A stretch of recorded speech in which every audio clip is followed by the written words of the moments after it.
All right, everybody, I want to welcome everybody to episode number 23. And I have got the 2024-25 Striped Bass Challenge champions in here with me. Team Castillo Jr., Leonel Castillo, and Clintin, Maine. And we're missing somebody, but I got a feeling he may get on here. Yeah, he was going to try, but he said he had things to do. So. And that's Larry Brenner. That's Larry Brenner. Yeah, he had better things to do than come in here and talk fishing with us. Yeah, he had work to do. Well, so look, we're excited to have these guys on here. You know, I've been working hard to try to get these guys on here for a while, and I'm glad we was able to finally put it together. But give everybody time to come in here and comment. I know we're gonna have a lot of comments on this deal. We're giving away a brand new Shimano Calcutta 400, which is, that's your favorite reel. That's my favorite. Probably my only reel that I have in the boat. Really? Clinton too, right? You got hook onto those, right? Yeah. A lot of people. Do y'all use any other kind of Shimano's or just the Me Calcutta? personally, I mean, I got some of those, what you got? The Dakotas. I got some of the Dakotas, but be honest with you, this for me is the best. Okay, so somebody here tonight is gonna win about a $350 reel. So this thing right here can get the job done. But anyway, so look, to start out with, I got to give everybody thanks, everybody that has helped us keep this thing going for the time period that we've been going. Hang on, I got to find my list. I can't remember everybody. Where is it? Well, maybe I can remember everybody because my list ain't up here. But B&B Custom Outdoors, Jill of All Trades, Captain Max, Humminbird. Hang on, we got some issues going on with our TV right now, but we got it fit. We're going to talk more about our sponsors as we go. Simpson Trucking and Grading, Sean Simpson, he's a good friend of yours too. Yeah, and Heads Up 2 Taxidermy, AA Graphics and Signs. I'm having to go off memory here because somehow or another my list has disappeared on me. But either way, I want to thank all those guys. I want to thank Lionel and Clinton. Oh my gosh. I'm good looking. Man, we've already got a bunch of comments on here. We better get started or we're gonna be behind, man. Man, they're. Can you read for me? Put your glasses on. I needed my glasses. You should brought them with. Yeah, Daryl Barney said, "What's up, fellas?" We here. What's up? What's up? So we heard, Daryl, that you was you kind of had a bone to pick with these guys. I heard you was coming after them. Is that right? That's right. All right, maybe he'll get back on here and respond to that. But yeah, I tell you what, Jamie, this is a nice prize. Probably one of the best giveaways we've had, other than when Bill Carson come with all the Humminbird stuff from Johnson Outdoors. But when Clinton texted me earlier about this, I thought he was kidding with me. I thought he was pulling my leg, and he said, "No, for sure." He said, "For real, we're gonna bring one and give it away here tonight." So. Oh man, we got people coming in here left and right. I knew Keith McKinnon would be in here, and so look, guys, if y'all got any questions for the rain, yeah, Brandon said we're always running late. Lionel was eating. Okay, we're gonna blame it on Lionel's eating. That's the blame it on the Mexican. Always. So look, guys, I've been excited about getting these guys in here and you know, talking to them a little bit more about what these guys have been through to win that championship, because I know it's, you know, all people see is the pictures that the Striped Bass Challenge post at the weigh-in, see y'all holding the big fish, but nobody really gets to know or to see the stuff that goes on behind the scenes. So we're going to talk a little bit about that, about how these guys, you know, how they prepare and how they approach these lakes and these tournaments. So all right, let's go back up to everybody's just talking about y'all being the champs. So we already knew that. Robert said, let's talk about food. So let's talk about food. Yeah, that's And Daryl Barney said we're coming for you. He said yeah, we're coming for them. Daryl Barney said he's coming for you. You better watch out. So yeah. Oh, you. Well, yeah, I'll say this: Lionel's not hard to find. He's usually if they're catching fish, you can hear him. He's about 2 miles away. You know. He can see the smoke too. See the smoke from the grill. Yeah, from the grill. Yeah, so these guys, man, I tell you what, it blows my mind. They're out there, and I told them when we was eating, I said, I've tried the cooking on the boat thing, and it ends up turning into a mess for us every time. Like the last time we done it, we had grease all over the front of the boat. Ask Brandon Jenkins, we was slipping and falling up there all day, couldn't get it cleaned up good. So we don't cook much on the boat. We wait till after. But these guys, man, not only these guys get on some good fishing, but they cook some good food while they're fishing. So how does that work? Do you do all the cooking and let these guys do the I fishing? normally do all the cooking, but I like cooking. You like cooking? I love cooking. Yeah. So is it all Mexican food or? no, I mean, no, we're trying to mix them up, but some days we eat South African food and steaks, chicken, Yeah. eggs, Yeah. brubles, omelets. I mean, it's about the grill. Larry gave us this is the second grill, don't it? Yes, the Second grill Larry brought on the boat. Great grills. So it's got a little pan so that way you don't Miss Grease grease everywhere. So Yeah. So, man, Daryl, he's really stirring the pot. He said, What is it? yeah, he don't want to talk about what y'all have already done. He wants to talk about the future. Oh. He said, we're back again. Ask what happened when we showed up and out at Cherokee. Yeah, we know, Daryl. We've already discussed that. But now, look, guys. From what I understand, you're not going to be able to just show up and win $30,000 next year. To qualify for that 30-30, the championship thing, you got to fish all the tournaments. Is that not correct? I mean, that's what we've heard. That's what I've been told. That's Right. what Bonnie and Clyde, we talked about it when they was in here. I hadn't talked to Tommy and David in a while, but maybe I can confirm that. Maybe they can get on and confirm. Anybody can fish any tournament, but you just won't qualify for that championship tournament at the end of the year that's for 30,000. Right. correct. That's the way I understand it. So if I'm the same way. yeah, Daryl said he's coming for all of us next year. So, well, all right, man. Well, hey, we maybe you can get Anthony Johnson lined up. Him and Todd, man, that'd be a pretty good team. You guys would be hard to beat. But look, I wanna. We talked a little bit downstairs. I want to talk to these guys about. And I want people to know, a lot of these, like Daryl and some of these other tournament guys, they understand this stuff, but a lot of people don't. But talk a little bit about what y'all have had to do and go through to be prepared and ready for these tournaments. I'll let you talk. I think the main thing is bait. Is our main thing that we work on way before the time. Yeah. On getting bait, getting the right bait. We found that challenging this year with the different lakes. Getting the right bait, the right size bait, Right size bait. then keeping them, transporting them. Keep them alive. It's an art, ain't it? It's an art. Keep them alive is another Yeah. problem. Yeah. Some tournaments are really cold. You gotta figure them out how to keep them alive. We're up there for 3 days Right. in 30, 40 degrees. You don't have an indoor building to put them in because you're. We don't. So it's a challenge. Yeah, it's a lot of work, but I'll say this. I can tell you this from just my experience being around these guys and fishing against them. And I'm not just saying this because he's sitting right here next to me, but I don't know anybody that works as hard or is as passionate about striper fishing as Lionel is. I do know some people that are right up there with you, but man, he gets worked up after he gets his omelet. And it's on then. Well, It's all business then. And I mean, that's just how he works hard. I've never seen anybody that could run as many rods as you do in a spread and maintain it and keep it under wraps. So it takes a lot of work, man. A lot of work, like you say, with the getting the bait ready, catching the bait. I don't know. I don't think you don't throw the net much, do you? No, You kinda- He throws the net at the bait store. at the bait. I throw it in my daddy's tank. You throw it in your tank. You know who my daddy is, don't you?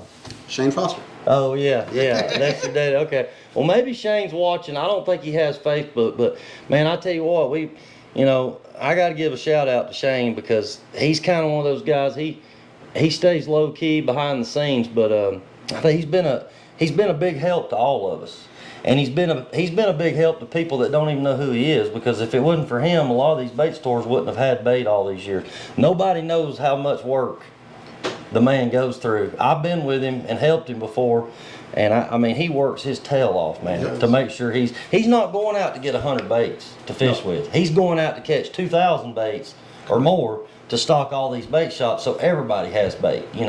Everybody doesn't have the luxury of throwing the net. Some people are not able to. Some people don't have the time to. And I think with y'all, you tell me if I'm wrong, but it's probably more of, and I've looked at it like this too. Instead of the time that you're wasting like trying to find bait and catch bait, that's time that you could be pre-fishing and finding fish. That is correct. That's what I told Shane. I always tell Shane, I say, look, I'd rather spend more time in the water than just catching bait.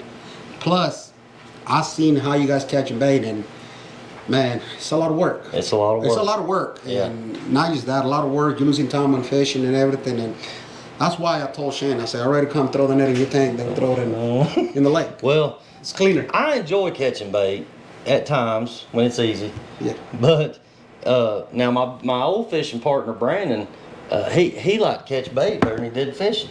I mean, I'd have to take the cast net away from him just so we could go fishing. I'm like, you know, the way I am, let's get what bait we need to go fish and let's go fish. Yeah. If we run out, then we'll worry about coming back and getting more bait. You know, that's kind of how I approach it. Where with Shane, he don't have a fishing rod in his boat. No. And he does that for a reason, because he's probably tempted to put it out. But when he goes to the lake, he goes to strictly catch bait, and that's what his main focus is on. And man, the guy works so hard. Nobody understands. I mean, you can't just put these baits in there and haul them 4 or 5 hours.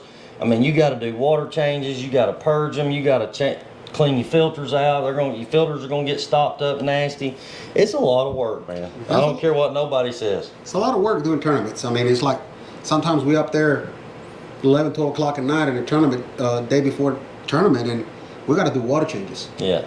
We got to, I mean, babysit bait. Sometimes, I mean, we're sleeping and it's 3 o'clock in the morning, and one of us got to come and look, make sure everything is running. Yeah. How many times have you got up to a disaster? There's going to be some times. It's gonna happen. More than we like. Pumps are gonna go out, or something's gonna get stopped up. Danco's gonna quit working, or something. So it doesn't matter how much you prepare; it's going to happen. Yeah, bait catching is fun, Daryl. It is, but somebody asked what size net do we use. Renee, I mean, honestly, I think that just kind of depends on the situation. I normally throw a 10-foot 5/8 net.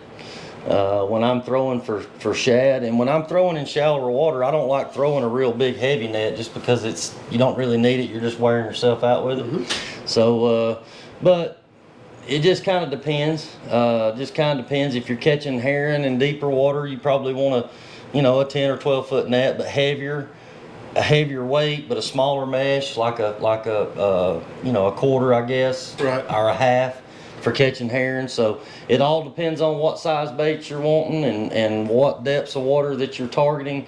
Is going to depend on what size net. I've got just as many nets out here as I do bait tanks. I got nets. I got a lot of tore up nets that probably just need to be thrown away. I'll say, I'll patch them up and fix them, and I never get around to it. But anyway, yeah, if you think water changing is tough, you should catch them and babysit them, Daryl said. Well, that's basically what we was talking about.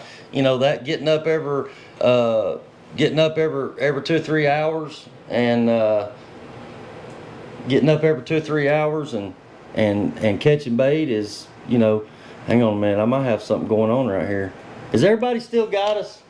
Everybody's commenting, so I guess everybody still got us. My phone said we lost connection, but we're still on here on this part, so somebody let me know if we're still on here. If not, we'll reboot it. But yeah, somebody said it was too much work. It is a lot of work, but to me though, there's nothing more rewarding than going out there, finding your own bait, catching your own bait, and then going out there and catching fish on your own bait. But for you guys, I can see that side of it too.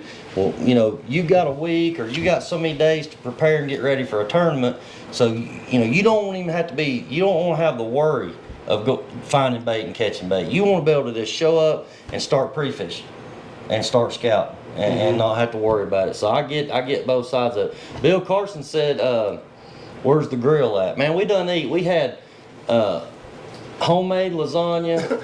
Man, it was good. It was really good. So we're behind on our comments. We got to get everybody caught up on here. So my phone said we lost connection, but then now it's saying we're still going. So I don't know.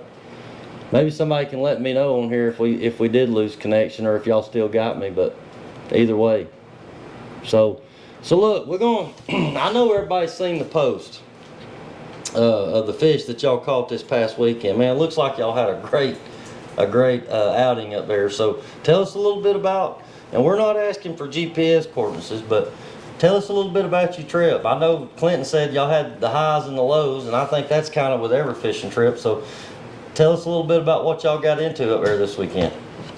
We went down Friday, got there around about lunchtime, got in the water around about 2.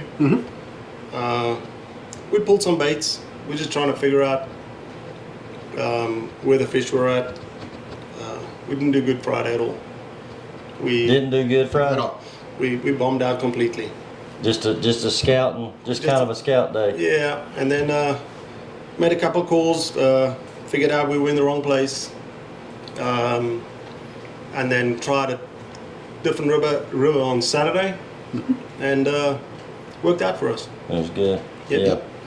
So y'all, like I said, y'all look like y'all had a. So was it just gitter shad bite for y'all, or was it other kind of baits? Trout. We use trout. Oh, y'all did use trout and shad? Yeah. Okay. Yeah, we All use right. trout and shad. Yeah. So that's good, man. So look, we got. Let's see. Yeah, Brandon said he never lost us, so I don't know. I guess we're good. You can't trust what these phones say. So, but anyway, like I say, look, if anybody's got any questions for these guys, y'all get in here. Don't be shy. Lionel promised us 5 minutes of truth, so anything you want to know. Lionel told me before this thing started that if anybody asked any like important questions, that he was just gonna start speaking Spanish. Correct. No, I'm gonna say no hablo inglés. No more English. Okay. All right. Well. Which is Spanish for I don't speak. Yeah. So, well, look. I mean, I've been knowing Lionel for a long time, all the way back to, we probably got started in the Oakwood Striper Club, probably pretty close to the same. Lionel might have been fishing it a year or two before I come along, but we kind of started out at the same time. Lionel has always been, and I'll just tell it like it is. Lionel has always been reserved about his fishing information. And I know why that is. It's because he works hard. He goes out here and puts the time in to find the fish, to figure it out, figure out how to catch them. And you don't want to just, tell everybody everything. I get it. I understand it. Plus you're a tournament fisherman, so you have that side of you too. But I said this on another episode. I learned a lot from Lionel over the years. Not necessarily from him calling me or him telling me where he's fishing or anything like that, but just watching how he goes about doing his thing. Fishing against you in those tournaments. And very few times have we been boat to boat in a tournament. There's been a few times we've been pretty close. Yeah. There's been a few we've been pretty close. But for the most part, like I said, I've been able to learn from Lionel from afar. And what little bit of information that you have give people, you can put 2 and 2 together and you can still learn a lot from these guys, but you're competitive. I mean, I've seen a side of you that honestly I didn't, because in the club tournaments was a little bit different. That but even at that, I mean, you wanted to win. You didn't care if it was for $300 or $10,000. I mean, Lionel wants to win. That's just, and I think that's why you're so hard to beat. I said it on the last episode. I said I've been paying Lionel's bills or helping pay Lionel's bills for years because y'all have beat me in so many tournaments. But in the the overall look of it, it's made me a better fisherman. I mean, if you're going to be the best, you're going to have to beat the best. And I feel like, y'all set the bar high for everybody, and I think it's just because of the time that y'all put in, the knowledge that you have. Lionel is not a spring chicken. Now, he's been around. Mm-hmm. You've been around the block a few times, haven't you, Lionel? I've been, yeah. How long you been striper fishing, I don't know, man? probably 15, 20 years. That's about the same as me. Yeah, So that's 15, 20 years. Yeah, so that's what I was kind of thinking. Somebody said you could cook anything. Do you eat stripers? No, I don't like fish. You don't like fish? I don't like fish. Just steak and omelets. Steak and omelets, that's it. Pork too. And pork? Yep. Okay. No, I don't like fish. Yeah. Suitable call. Somebody speaking Spanish on here. I'm sorry, Renee. I don't. What is that? What does that mean? Can you I don't speak translate? English. I do not speak English. It's Spanish. Spanish. Where is it? Renee said Los something. pescados. What does that mean? The fisherman. The fisherman. Mhm. That's what that means? Mhm, Okay. that's what that means. Okay. All right. So. Well, let me get my translation. So much for you speaking Spanish about your secrets, because we got people on here that know Spanish. There's Boomer's asking a question. What's Boomer? Ask them why they were in their briefs today in 57-degree water. All right, so look, we've got we're gonna talk about that a little bit, and I might have something to share with you guys on that right here. Let me hang on. Y'all give me just 1 second right here. we got something we're gonna share with everybody right here. I think this might. So Lionel texted me earlier today, and he said, or no, Clinton texted me No, earlier he today. texts you. No, that was you. No, he texts you. It was one of you. I can't keep you apart. But anyway, Lionel texted me earlier today and said, this is what you have to do to get to the big fish. And the next thing I know, I get a picture of Lionel in his underwear. Lionel only. And Clinton. Okay. So I'm like, okay, why are y'all both in your underwear on the boat? Did it take both of you to get the boat off the shore? Oh yes. Really? We got stuck. Because I was getting a little bit worried. You can ask man. Boomer. Boomer's the witness. I was getting a little bit worried, The man, only when I reason why- said. Boomer's only reason why he didn't get in the water is because he didn't have underwear on. Yeah. Oh, okay. Well, yeah, that's a good thing. That's a good thing. So, look, I'm gonna send this over right here so that we can post this in the comments and let everybody know what we're talking about. Somebody said, was they eating 10 or 12 inch trout this past week, or did you have to go bigger? Was it a big bait bite, or was it was just 12 to what? 16? 12, 16. 12, 16. really big bait? Big baits. Big bait. Yeah. So the water's cold enough up there right now for the trout that's doing Yeah. good. Yes. Yeah. Yeah. Are you having trouble keeping them alive during the day? No. Like during the heat of the day, they're doing pretty good. We always put eyes on them. We always throw a bag or two bag of ice on in the tanks, Yeah. and Yeah. that'll keep them. Okay, so I emailed the picture of Lionel. Now I'm gonna send this picture of Clinton. So we're gonna just give us just a minute, guys, and we're gonna get this up for everybody to see what these guys had going on today. And let me say this: they did this just to have a chance at a big fish. Y'all didn't get a big one today. No, we didn't get a big one. Y'all said it just wasn't happening up there today. So, I mean, that just goes to show you, man. Y'all went up there somewhere. You said you struggled on Friday. You know, kind of had to. You know, the whole thing about Tennessee that I've learned is reading the water. You got to be able to read the water. You can be in a place where you've caught fish before, but if the conditions are not lining up right, the flow, the current's not right, whatever it might be, bait fish ain't there, whatever, you can't get hung up on one spot. And that sounds like what happened was y'all didn't get them where you thought you would on Friday. You switched it up, you moved around, you found them on Saturday and Sunday and tore them up.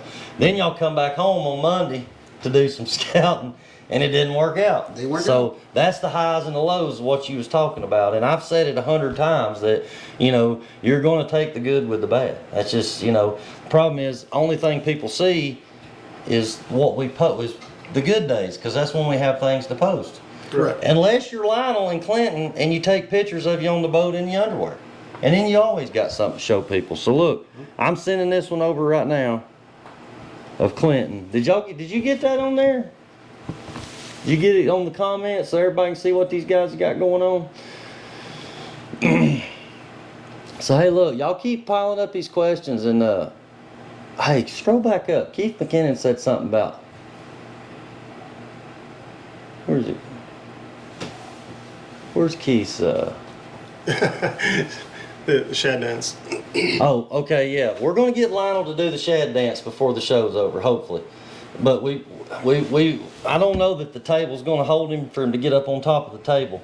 But maybe he can just get back here and do the shad dance for. So that's one of his little secrets. We gotta get a few secrets out of him here before we get rid of him. We got like an hour into this deal, and so yeah. So we're only 23 minutes into this, so we got a while. But I want to ask you guys this, and this is something that, you know, seasonal anglers probably know all these questions, but guys that are just getting started or that want to learn how to target bigger fish, you know, I know you've spoke at a lot of the Oakwood Striper Club meetings and give people a lot of advice. You may not tell people where to go, but to me, that's part of the fun, man. That's part of the chase is, you know, you take what you learn from these guys and apply it somewhere on your own, put together your own thing, you know, and it's going to pay off for you better in the long run. But how do y'all go about just your general setup for striper fishing, for shad, because I know you're like me. You love to pull shad and obviously the trout too. But when you go up there doing what y'all did this past weekend, what's your basic setup on how you got your rods rigged up? Your mono, your leader, your hooks, all that kind of stuff. Just basic stuff. I was running 65-pound braid. We were 65-pound braid. So it's been how many years? I mean, Probably. that's just on mine. I mean, you run a lot of braid. No, 65 pound braid. Look, when I started fishing rivers, I made a change. I was getting a lot of problems with mono, bunch of problems with trees and everything. And back when I was fishing with Larry, I told Larry, I'm gonna change something. And then I started using all my reels with this type of reel. I put 65 pound braid on it, and I never have any problems with it. So when we go for big fish or any fish, I use mono, but majority of my reels are braid. So that's how we prepare. I mean, I told him coming up on Friday, I say he was going to run a lighter leader, 20 to 25, and I said we're going to get her hertz feeding. I said we need to run 30 to 40. He said nope. Well, guess what? We did. But I mean, it's just we was trying to get the bites. So braid. And you was losing fish on 20, 25 pound fluoro. Yes. I mean, there was no stopping. We had about Chuck had two or three that Broke we off. lost. Yeah, and I had the one on Sunday. Almost spooled me. Ran out. That one was on the Dakota, and that one ran out like 500 before we could get the boat turned around. We turned the boat around and just came unbuttoned. Now let me ask you this. I know what you're saying about, because I mean the river is a whole nother animal. You've got blowdowns in a lot of places. You got shoals and jagged rocks and things like that. So I can see where that braid could be an advantage. And 30 to 40 pound fluorocarbon or mono, either one, leader that's a lot heavier than what I normally run. But if you're in the river with all these obstacles that are against you, and you've got current too, those fish are going to use that current to their advantage. You got to put some heat on them. You got to be able to stop them. You can't. It's not like running 10, 12 pound leaders at Lanier downlining and letting them run around all over the place. You can't do that where y'all are at, and I get it. But somebody asked how you were setting up. Kind of how you approached your, for your planer boards. Or as far as planning and pre-fishing, what are you looking for during tournaments? Planning. I'm sorry, not planers. As far as planning and pre-fishing, what are you looking for during the tournaments? That's a good question. Well, the first thing they're going to do is go to the grocery store and get That's for sure. Second thing they're going to do is go to Airbnb. Get them an Airbnb. No, that's me. That's it. The grocery store is Miles Wild. Now that's all I know from there. Let's be honest. So from there, I'll have to let y'all tell what y'all do from there. I know that part of it, but from there, I don't know. I think most of the lakes now, because we fished it so much, I think we really just go to our go-to spots, right? When we're pre-fishing, see if there's fish there. If not, we go looking. Yeah, Arnold. you got to. So when y'all are pre-fishing, you're going to go back to your holes that you've caught fish in the past, see what's going on. Depending on how that goes, that's going to determine how much looking around. I mean, do y'all ever just go scout areas that you've never fished before? Yes, we do. You have to. Yes, we do. But I think the key is too, also when we go home at night, instead of watching TV or sit on the couch, a lot of times use the TV on the Airbnb and blow the whole map of the lake, and we find in places similar to where we know there's fish. Yeah. So we know there's fish on one area. We don't go touch the area. We start picking different places. Yeah. And we're trying to hit as many places we can. Yep. And that's how we find new places. Yeah. And then that's how we determine which area of the lake we fish. Yeah. So that's how we're doing. There's a lot of thinking. There's a lot of thinking. And you can't overthink it. No, he drives 3.5 hours just to meet me. And I drive sometimes 2.5, 3, and we meet at the lake. And we are, at least 2.5 hours talking. What we're going to do? What's the plan? Are we fishing there? We're fishing here? Or we try something else different? We know there's fish there. And that's how we plan. Now, is there? I'm sure, but let me ask you: has there ever been times where you had what you felt like was a really solid, good plan, and nothing went the way you had it planned? Well, West Point. Let's talk about West Point. Okay. I had a solid I know you want to talk about West Point because that's where you beat us at. I went the week before, right? I told them I was going to go just for fun. Right. So I went in the river at West Point, and I told them, I think we got this. And I caught some really big fish. Yeah. Big fish. And I called Clint. I said, I got it. But I called him and Larry. what was it, about 10 o'clock. And I say, I found them. I say, how big are they? I say, I don't know, I'm not hooking them. And they say, you need to hook one. So I changed my stuff, my setup, and I make one pass and I hook 230 pounds, back to back, boom, boom, boom, boom. You see what I'm saying? Yeah, and I get it because I get what they're saying, but I understand your approach as well because, I mean, you want to know that those fish are big enough for what you need, but at the same time, it's almost like if you hook one or two like that, you know you're probably not going to get that bite in that spot the next day. Most likely, maybe not that fish anyway. We're gonna give it one away. So you talking about preparation, how we prepare on a tournament. I don't think Clinton did it before, but the way I do it is, I learned this from my daddy Shane. I always fish with my best bait pre-fishing. The best bait that is in my tanks, that's what I want to use to pre-fish. The best baits. So to look for the fish, when I'm pre-fishing, I'm always using 10 to 12 inch shad. I'm not using anything small. No. I'm not using nothing small. If they're going to come after one of those baits, that fish is 15 pound plus. It's going to be a good fish. Yes, and a lot of times people use they use the graph a lot. I don't use the graph at all. I only use the graph with depth and temperature. I got 12, 14 graphs behind my boat pulling. I got 14, 13 shad pulling. That's 14 chances. You just gotta see, what people don't understand is how many people you see in the go in the tournament fishing and they sit in the chair and they just look forward. They just look forward. We are standing. We pick the highest point of the boat. Me personally. Looking back. Me personally, because I'm a lot shorter than him. So I pick the highest point of the boat, and I'm always standing and watching. We see that rod doing this, and we all watching. We all watching. A lot of times, if we don't try to catch him, we're trying to bring the bait in to see what's behind. See what it is. And then, after that, it's just trying to judge how big the fish is. Yeah, I've said it 100 times. I've even told customers before because, we know all this technology and stuff is great. And for a lot of applications, especially for, deeper water, downline and that kind of stuff, there's situations where you almost have to have your sonar to be successful. But I feel like the way you fish, the way I fish, the way we approach it, you're right.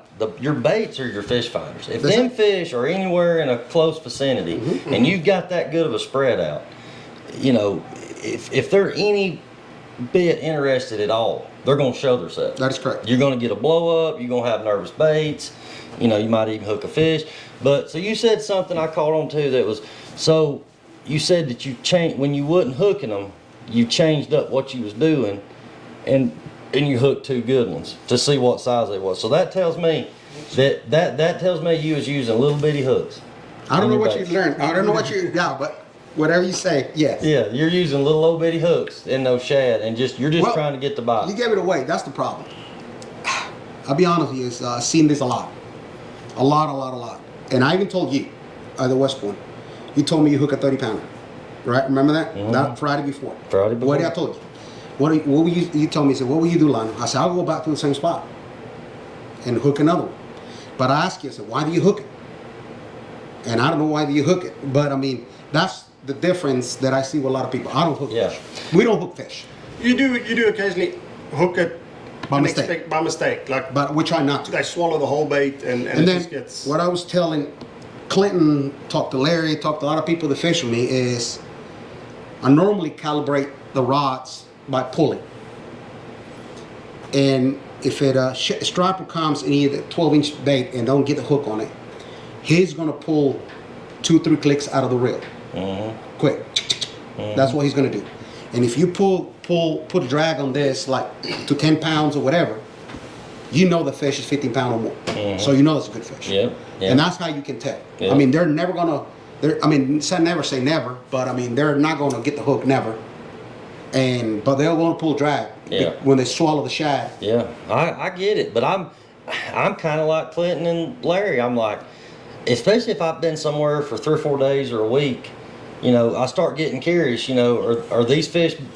You gotta learn. Are they big enough? Are they big enough? You gotta learn. You gotta learn when they're biting. You gotta learn how to read them. You gotta learn how to swim in the water. You gotta learn the blow up. Yeah. I mean, that's what you gotta. Totally different than the mentality of a fishing guy. Yeah. You gotta leave them alone. Never as a guide do we go out there with the intentions of we don't want to hook them. We don't want to catch them. We never hook them, right? Right. We never hook them.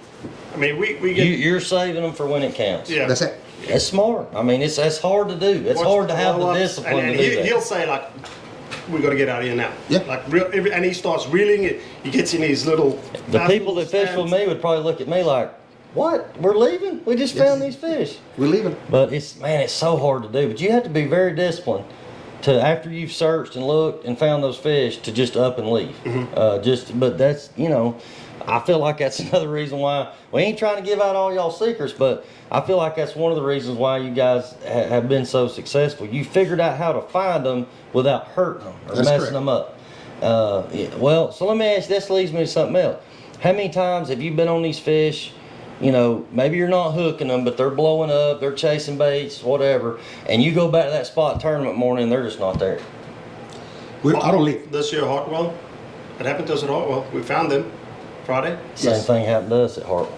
and then But that's why you got a second spot. See, that's what me and Clinton does is we go in the morning, then we'll go in the afternoon to the second spot. Okay? But then that's where we always go for 2 days. Then we'll switch the spots. Then we'll go in the morning and the afternoon, and then we'll determine which one is better. Yeah. And we always got plan A, plan B, and then, hey, sometimes we go up there and plan A, plan B don't work. Then you got to come up with plan C.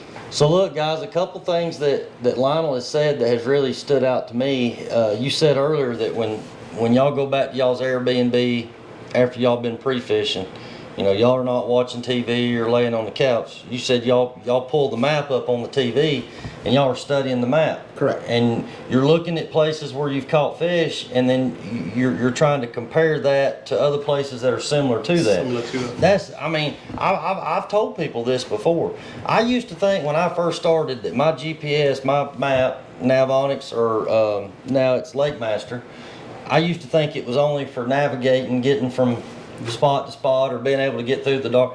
But you can learn so much by studying the map and the contours and the points and the humps and the ledges and the ditches and all this stuff. And that's why a lot of times if I get on something, I don't have time to really scope it out right then, but I'll hit that waypoint button on my map and I'll mark that spot so that later on I can go back and look at it and kind of study it a little bit more You and gotta study. dissect it. So I think that's I mean, I know it seems simple, but I think it's things that a lot of people overlook is the fine details, that kind of stuff. There's a lot of times where we're riding in the lake.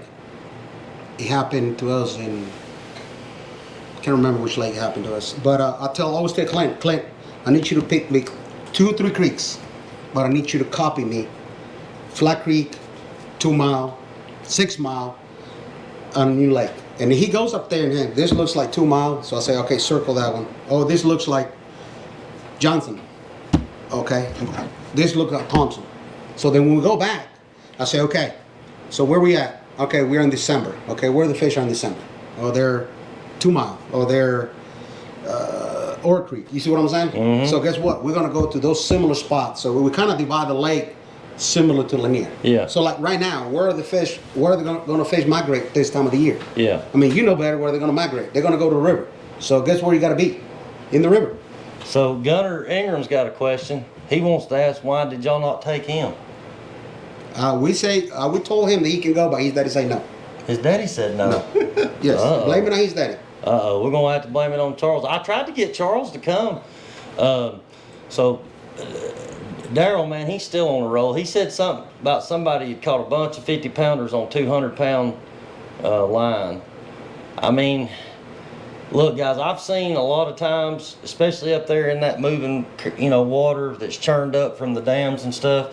The water clarity is really not sometimes an issue up there. You can use 30, 40, 200, whatever you want to use and still get bit. But I'm sure y'all will agree with there's situations where, especially this year, we hadn't had a lot of rain. A lot of the water's got really clear in places. Correct. And there's places where you can't get bites on 30, 40 pound tests. no. But I'm like this. I don't want to just get a bunch of bites and not land any of them. I want to know that if I hook one, if I'm fishing for a big fish, I want to know if I hook one, I got a chance to lose it. If you go up in one of these rivers that Lionel's talking about and run 15-pound fluorocarbon, you're going to get your feelings hurt. Yes. There ain't no doubt about it. It's going to happen. Even with 20, he was saying even with 2025. You know. What do you think it takes to be a good fisherman? What are your thoughts? I mean, striper fisherman or just a fisherman in general? Striper fisherman. Well, I'll say this: it takes determination. It takes, being willing to put in the time. A lot of people are, they like the idea of it and they want to go catch fish, but they don't want to put the work and the time in that it takes to really be successful at it. And that's why I look at with y'all, y'all have put the time in. If a tournament's coming up, let me ask you this: you go to Sante Cooper coming up in December. How long are you going to get there beforehand to get ready for that tournament? Thursday morning. What now? Thursday morning. Y'all are going to get there Thursday. But y'all fished that lake in the past. One time. Twice. Yeah. No, one time. This is our first. Yeah. Last year was our first year. Oh, okay. But just y'all's. Yeah, well, Santa Cooper, yeah. I'm just saying, I feel like, to be a good striper fisherman, it takes persistence, it takes dedication, it takes being passionate about it. And I don't know anybody that's as passionate about striper fishing as Lionel is. Like, he gets. Luck over skill? You got to have skill, but you also got to have luck. That's what I'm like Darryl Barney says. What was it? Todd Smith has caught more 50-pounders on 200-pound braid. To me, there's no skill involved in that. To catch a big striper, if you want to target a big fish, it takes anyone can catch it on 200-pound braid. Let's be honest. Yeah, you lock the reel down, winch him in. I mean, that doesn't take no skill. If you want to consider yourself as a good fisherman, I would say it's going to take something. He complains. I like downsizing my leader. I enjoy. Larry's like that too, ain't he? Yes. Yeah. I enjoy the fight. I find it more challenging if I can catch a big fish on a lighter leader. It just don't. A lot of guys made big names for themselves in the past. When I call it the easy button. When the easy button was around, those guys made names for themselves, but it was the easy button. Let's be honest. Yeah. When you started fishing, I mean, it was easy for everybody. I mean, there was 30, 40 pounders in Lanier. And there was good numbers of, 10, 12, 15 pounders too back then. I mean, back then at Lanier, you had a lot of different options. You could pull for big fish or you could go for numbers, but the numbers then wasn't 5, 6, 7 pounders. I mean, they were actually, pounders. Yeah, they were good sized fish. So, it's definitely not what it used to be. But I was talking to somebody about that the other day. I don't think anywhere is what it used to be. No. I mean, you can blame it on fishing pressure. You can blame it on water quality, or a combination of all these things. I don't know the answer to it, but what we do know is we all have a log in our head, and we know how things were back 15, 20 years ago, Lionel, when we didn't have nowhere near the resources or the technology that we have now. And the fishing was easier.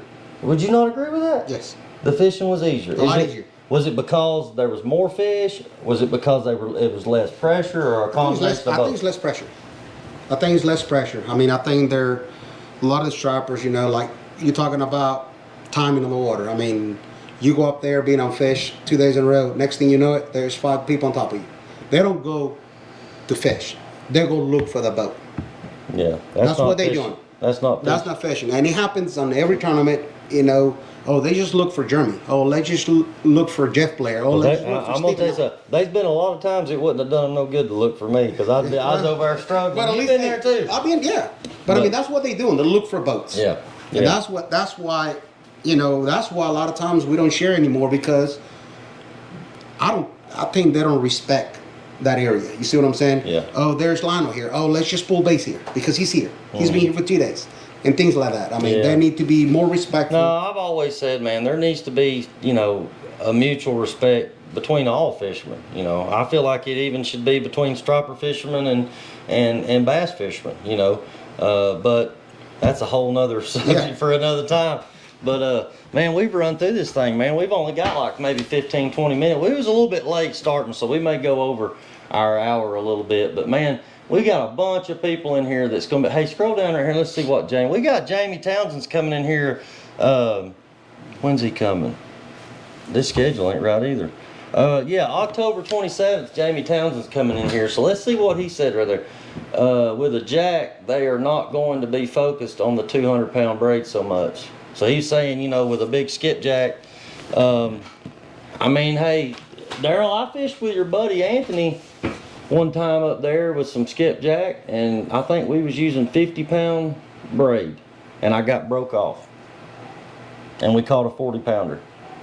So I mean, you know, I'd say there's some logic to both sides of that. I mean, you know, we all know that if you lighten up your gear, you're going to get more bites. But I think for you guys, y'all are not going for bites. Y'all are going for big bites, and you want to get the big bites and get them in the boat. You know, now I'm sure there's times where if you're struggling, the bite's tough, you're probably going to be switching it up and trying some different stuff. But at the same time, you know what works in the places you're fishing. You know, and if they would bite that 40-pound mono or what fluorocarbon leader, whatever it is, you know, you've got confidence in that. You're going to stick with that. You know, I don't think it's so much the fish are seeing the line. I've always said, you know, I think it's more of how it affects the bait.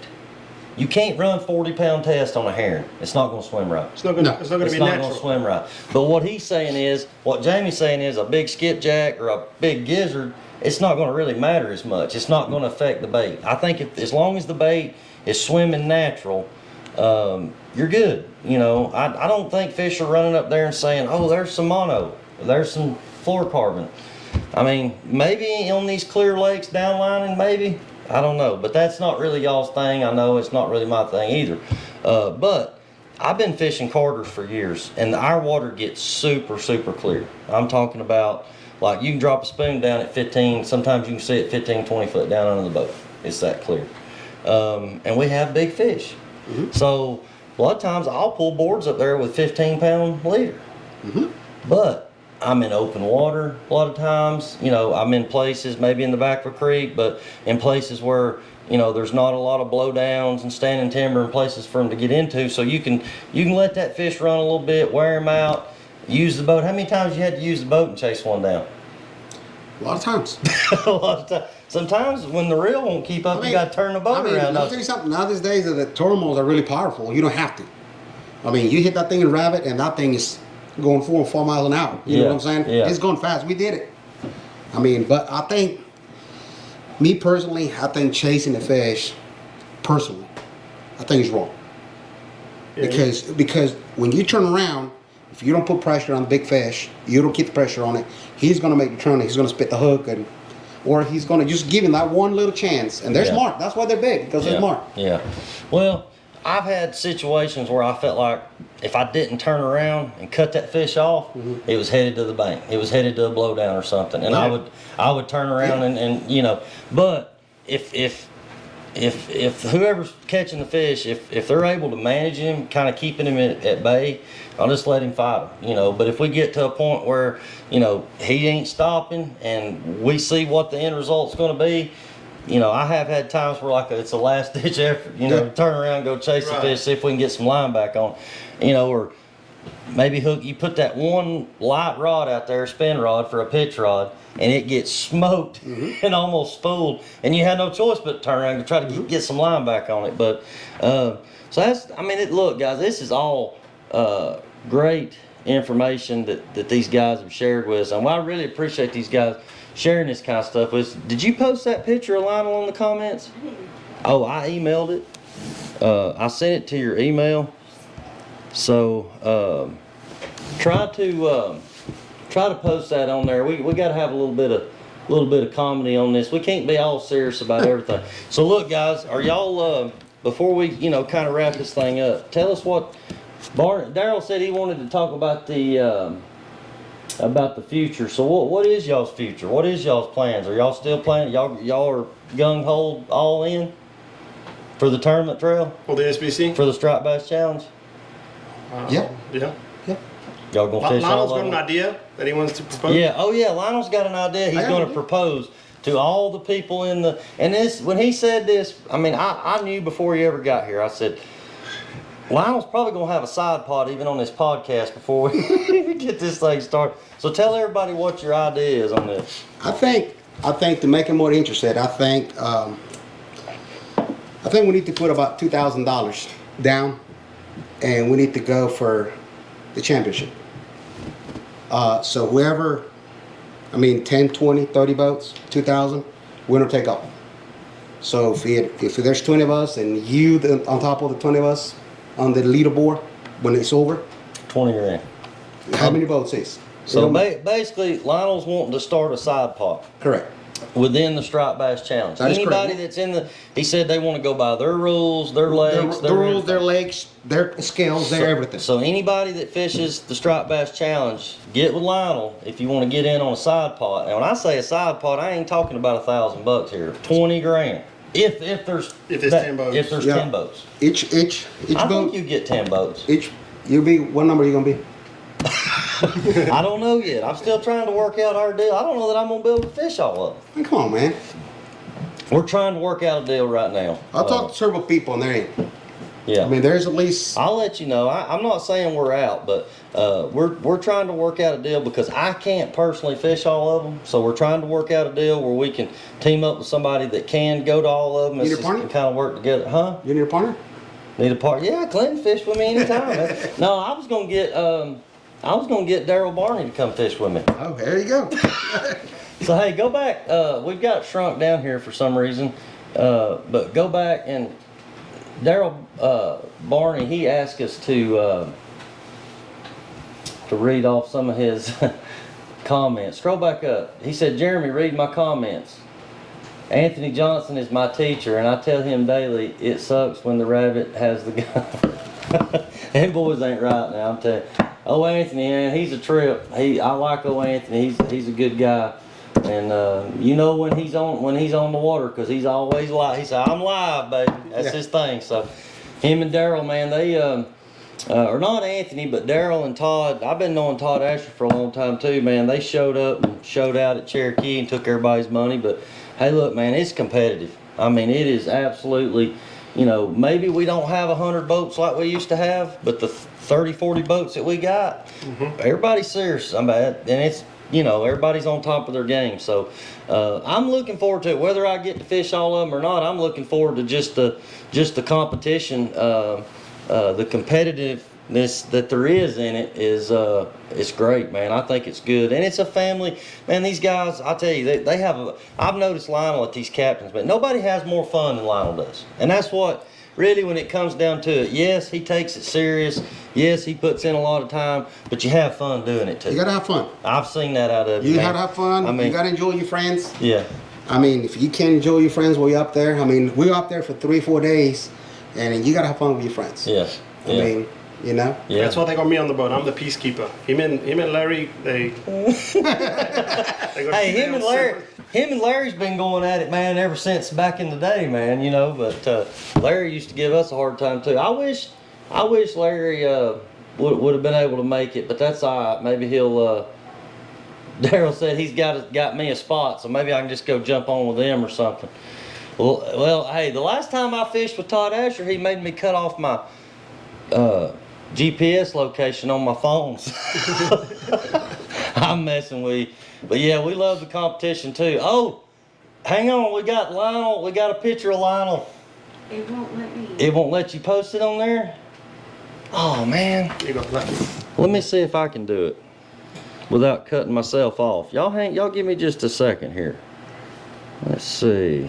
Well, we could have posted, but somebody else too made us cut off. Right? Yeah. So who fished with y'all today? Boomer. Boomer. Oh, Boomer Jones? Okay, cool. Alright.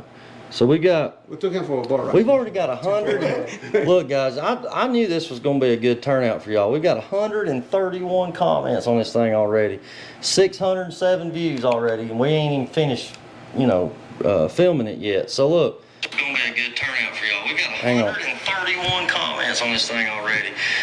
Hang on, let me turn my volume down. I can hear myself talking. I got to post this picture of Lionel, man. Everybody's got to see this. You don't think? Lionel only. And Clinton. You don't think these guys go above and beyond to get on these fish? Just watch this. For some reason, it won't let me post it either. It won't let you post a picture in your phone. I don't know. Oh well, maybe I can go back later and post it. But Daryl said they got Todd and Bushwhacker on one team. Dang.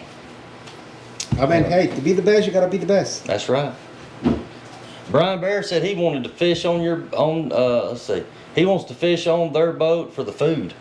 That's what I'm saying, man. I want to go fishing with Lionel and them just where I can eat good. I'm used to being hungry when I get off the water and I'm like starving past going and I have to go find me something. Somebody said raffle the grill. We're not giving away no grill. We're giving away a brand new Shimano Calcutta right here in just a few minutes.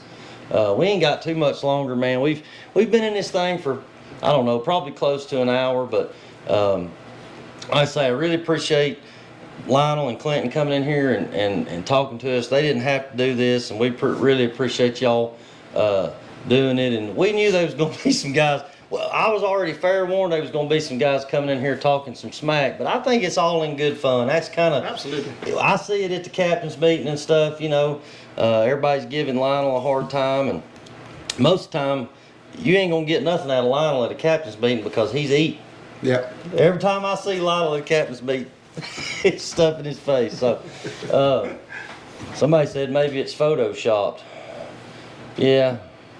I don't know, man. Like I said, you know, I think everybody holds their fish out a little bit closer to for the camera, but I can tell you this, I can speak for these guys. We ain't got time to sit and Photoshop pictures and that kind of stuff. It just, you know, it is what it is. So, but look, let's go ahead. I'll tell you what, we're gonna give one more last time. If there's anybody that has not commented or liked on our live feed, go ahead and do so, and we'll get your name on the wheel here. We're fixing to spin the wheel. Somebody's fixing to win a nice Shimano reel. So, do y'all know J.R. Anthony? He said, "Tell him it's J.R." Y'all know who that is? Tell him it's J.R. You know who J.R. Anthony is? Yeah, he's from over there in North Tennessee, no? I'm not sure. Yeah, I'm not sure who that is either. I mean, I've heard the name, but JR, we got you you got a chance at winning this reel anyway. So look, we appreciate everybody that's come in here. And Lionel's got 2 minutes left of his 5 minutes. If anyone wants to know anything. Yeah, we got a couple minutes left. So if you got any more questions for these guys, go ahead and Larry Brown said put him in for the reel. Riley Nicholson, make sure we get him in for the reel. And but look, I want to thank all of our great partners, AA Graphics and Signs, B&B Custom Outdoors, Jill of All Trades, Heads Up 2 Taxidermy, Tangled Trout Cabin Rentals, Captain Max, Hummingbird, Johnson Outdoors. I think I got everybody, but if I left somebody off, I apologize. I think I got everybody. For some reason, I lost my paper. So how many they jump on that side pot? Huh? How many jump on the side pot? No one? We ain't had nobody say nothing about jumping on the side pot yet. Where are you there, Bonner? Darryl Bonnie said he's in. He's in? Mike Bradford said I think they're talking about putting him on the wheel. They want in on this reel right now. Lionel wants to know who out there that's going to fish the SBC wants to get in on this $2,000 side pot. Once your name is on there, you in. Once you what? Once your name is on that list. Once you commit to it. Yeah.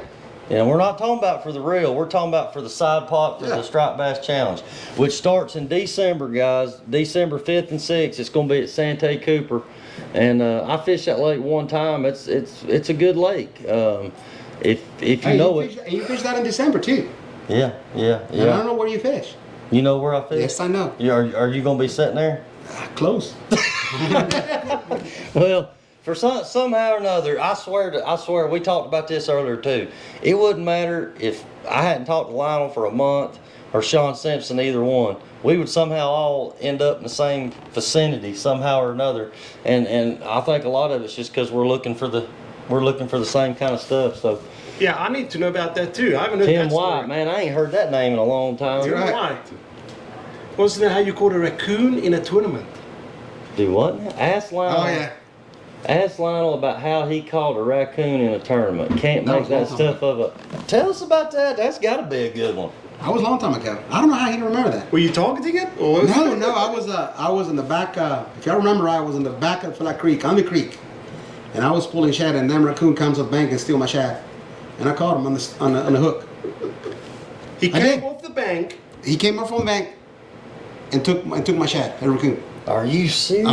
Yes. I don't know how. Yeah. I thought, yeah.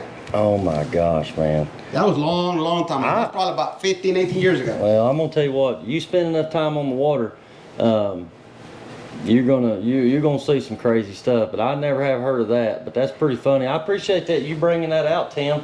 I hope you're doing good, man. I hadn't heard or seen anything out of you in a long time. So glad you're doing good. Appreciate all these guys. Daryl Barney said he's in with you on that side pot. So you got one. There you go. I'll have to get back with you on mine. I don't know yet. Well, you just put your name on it. No, because then you're gonna want my money, and then you probably gonna win and then take my money. I gotta pay more bills this year. I got bills too. It's time you start helping me pay my bills. You gotta spread the wealth, man. Come on, dude. So look, we'll go back to one more thing too. We gotta clear the air on some stuff. So I've talked about this on other episodes, but so the closest I ever coming to win the Striped Bass Challenge tournament, the biggest tournament I've ever, it was 10,000 to win. And I really felt good about it going back over to the weigh in. We had 50 point something pounds, 2 fish. And I thought, man, this is ours to lose, but I knew, I said, there's one, and I kept telling the guys with me, I said, there's one person we got to worry about in this line. And everybody kept weighing in, and we stayed up there. And then Jamie Townsend showed up with a 31-pound fish, but it was the only fish he had. So he knocked us out a big fish, and I'm like, dang, man, well, we didn't get big fish. Maybe we can get maybe we can win the top thing. So, and then here comes Lionel pulling up. Man, I was so nervous. And because they were telling me, it's going to be close, buddy, it's going to be close. And sure enough, it was close, but really, no, it wasn't. You beat us by like 2.5 pounds. You had 53. Yeah, y'all had 28 with it. Y'all had 53 pounds. Yeah. Yeah, y'all had like a 28 and a 25, where I had a 29 and a 22. Correct. But you got me by 2 or 3 pounds. But either way, that's what first thing Lionel said when he walked in. He said, "I should have brought my plaque." And I was like, "No, you leave that plaque." I'm proud of mine, even if it does say second place. That's the closest I ever come to running. Daryl Barney said he's got you for 2,000. He said he'll cover your 2,000. Did he cover my 2,000? He said that. Where? Right there. Say, come on, Jeremy, I got you covered. He gonna pay my entry He's on gonna the side sponsor you. pot. He gonna sponsor you. There you go. There we go. Oh man, I Yes, don't yes. know, man. No, your name's in now. Your name is in it. We'll figure something out. Let's wait till we get done with this podcast, and we'll figure out. We'll do all our business. So You want to flip a coin? No. Let's tell that story. Let's tell that No, story. you're the one who saw the story. Okay, so we're at Cherokee fishing Correct. the 30-30. Yes. It's the first day of it's the pre-fishing the day before the first day That of is the tournament. And all right, so we got a tournament coming up. The biggest tournament we fished all year, 30 grand on the line. And we're in the parking lot at the boat ramp. Lionel comes up to me and he said, "Hey, you want to flip a coin?" I said, "For what?" He said, $100. I said, "Man, I ain't never seen nobody like you, man." I said, "What are we flipping it to?" He's like, "Well, we wasn't flipping heads or tails. We was flipping it to see who could get it on the line in the closest parking to the lot." line. But that was with Sean too. Remember? That was with Sean. I said, "I ain't doing it. I've spent enough money. I'm out." So Sean gets over there, and they start flipping coins in the parking lot. And then somebody had to get down on the ground because the coins was so close to the line. Lionel's like laying down on the ground trying to figure out whose coin's the closest. I think Sean won, didn't he? Yeah. So you had to give Sean $100. Yeah. Oh man. But I'm telling you, man, I don't know anybody as competitive as Lionel is. But in the same sense, if you need help, if somebody gets in a bind and needs help, he may not tell you where he's going to fish, but he'll give you a tow back to the boat ramp. We'll stop what we're doing to come help him. I feel like you'd give your shirt off your back Yeah. to any fisherman. For sure. But hey, so man, I'm telling you, Daryl is on a roll, man. Hey Daryl, where have you been all these other podcasts, man? You've been missing out on a lot of fun. So Amanda said she'd flip the coin with you. Nope. I'm not flipping. So are we going to have a side pot at every Striped Bass Challenge tournament plus a coin flip at every captain's meeting? That's fine. I take It just goes on and on and on, no. man. So, hey, we've had a few other people come in here. Benji Smith, we need to put him on the list if he's not already. If we got everybody on the wheel, all right, we're fixing to give this reel away. So I hope y'all are. All right, Lionel, you got to do the shad dance when we spin the Dude, wheel. this is not strong enough. Oh, so you have to be on top of something to do it? Oh man, Daryl, I know we've been giving you a hard time back and forth, but I really appreciate you too, buddy. I know you're just catching up with us, and appreciate you tuning in and giving everybody a hard time. It's all in good Hey, fun. can I put my name on it too? Oh, No, you're donating it, man. We I can't put- win my own stuff. I need this reel too, but I can't put my name on it either. So, all right, we're spinning the wheel, guys. We got to wrap this thing up. We're getting down to the end of it. Is there anything else you guys want to let everybody know or tell? Somebody asked where y'all was fishing in Tennessee. Tennessee? What's Tennessee in Spanish? Tennessee. Gary Waters. Yeah. All right. Gary Waters, you won the Calcutta. You won about a $350 Calcutta Shimano reel. So that's good, man. I think he does a lot of crappie fishing, so that'll work good for him, right? Yeah.